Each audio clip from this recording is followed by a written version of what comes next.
A defesa do ex-presidente Jair Bolsonaro não apresentou novos embargos de declaração no processo em que foi condenado pelo Supremo Tribunal Federal por tentativa de golpe de Estado. Dos 8 condenados pela primeira turma do STF por integrarem o chamado núcleo crucial da trama golpista, além de Bolsonaro, também não apresentaram embargos de declaração o ex-ministro da Justiça, Anderson Torres, e o deputado federal Alexandre Ramagem, que era o chefe da ABIN no governo passado.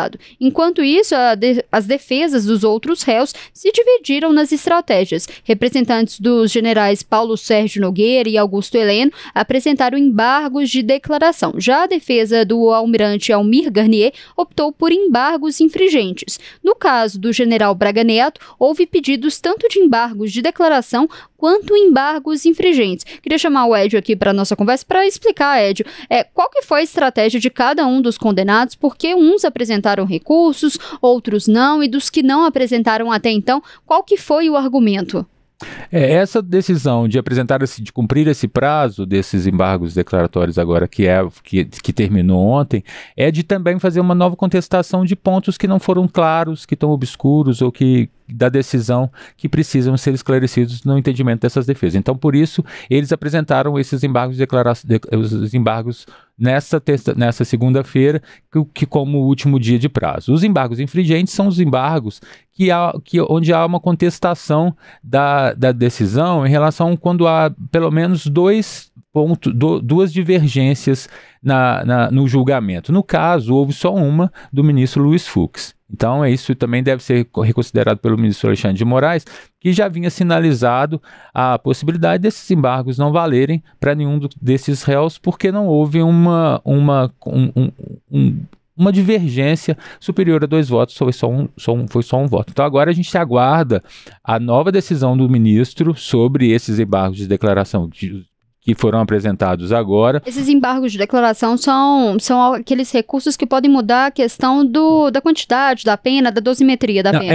Esse é quando contesta um ponto da decisão.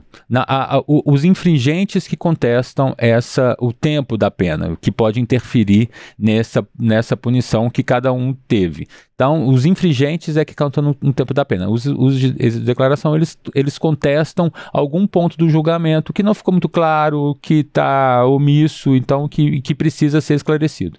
Então, o ponto também de alguns não terem apresentado leva-se em consideração também de que não teve mais nenhuma contestação que seja feita, que não seja protelatória, né? Ou seja, que não apresente aí só um tempo, ganhar um tempo maior para que a pena passe a ser determinante e cumprida. Mas aí, eu estava até te perguntando por que antes, né? Por que a defesa do ex-presidente Jair Bolsonaro não apresentou nenhum recurso desses embargos declaratórios, mas aí você estava me falando que tem expectativa, sim, de que apresente os infringentes ainda, né?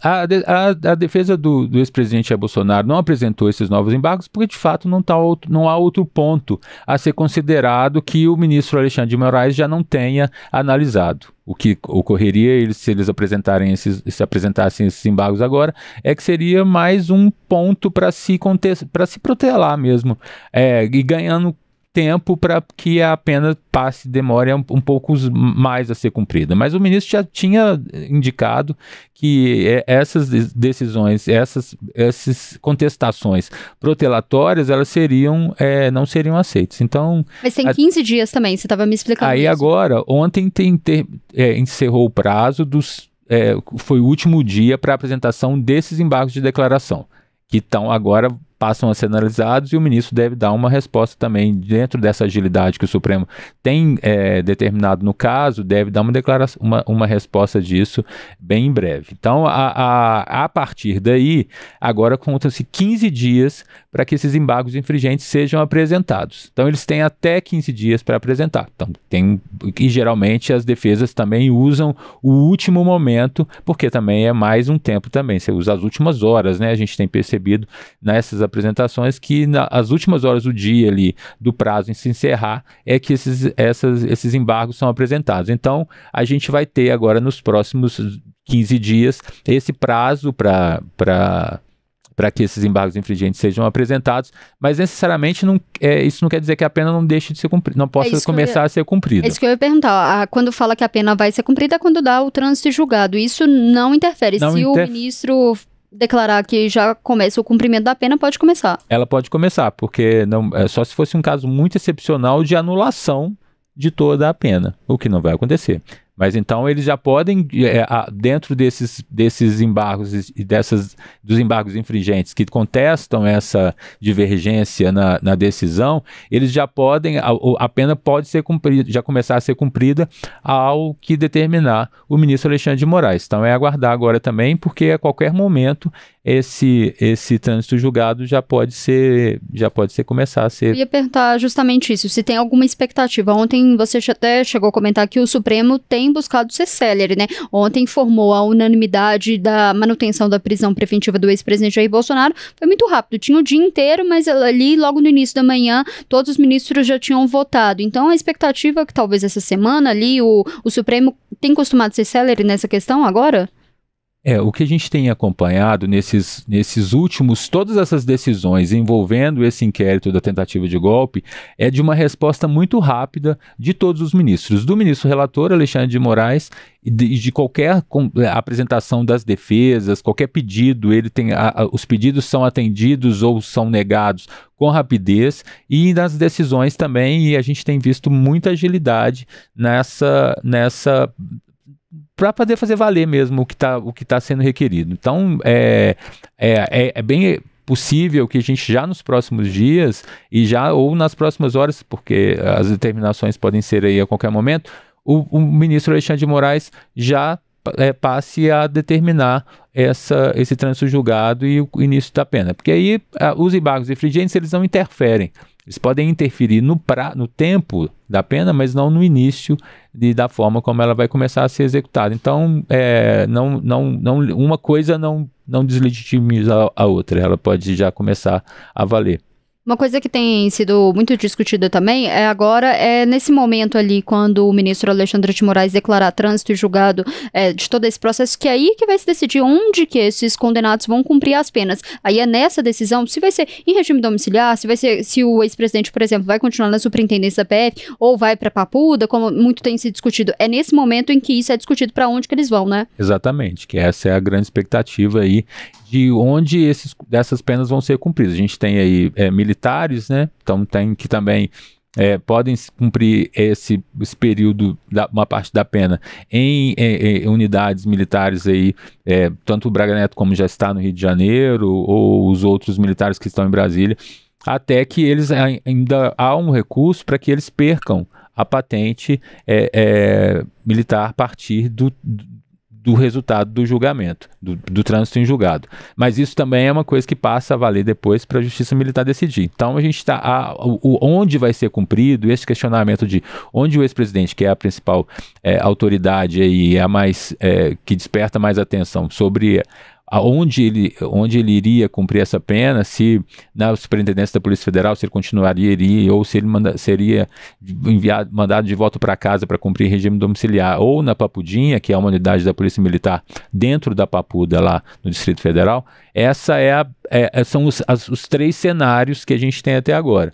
Mas o ministro Alexandre de Moraes tem fechado isso muito fechado, assim, ainda não sinalizou. A Papuda até então seria, de acordo com algumas pessoas lá no Supremo, o local para onde ele seria destinado, mas isso tem que se avaliar de acordo com a situação de saúde do ex-presidente, né?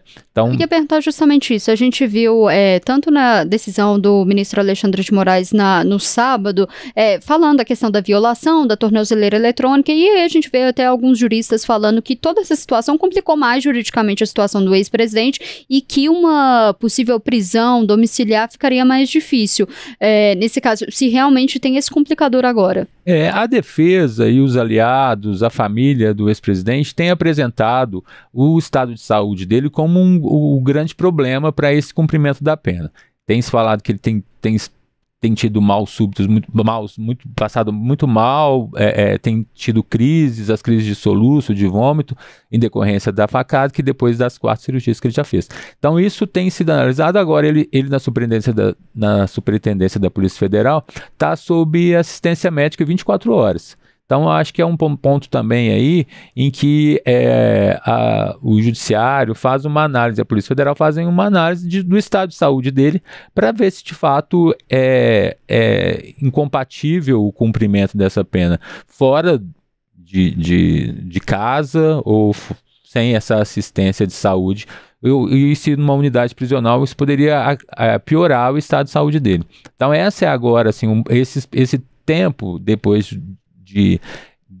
da tentativa de tirada da tornozeleira, é um prazo também aí nesses dias para que o estado de saúde dele seja avaliado e que o ministro, na hora de tomar a decisão, faça isso. Já houve uma vistoria, o governo do Distrito Federal pediu uma vistoria lá na Papudinha para ver se o espaço é adequado para receber o ex-presidente nas condições que ele tem.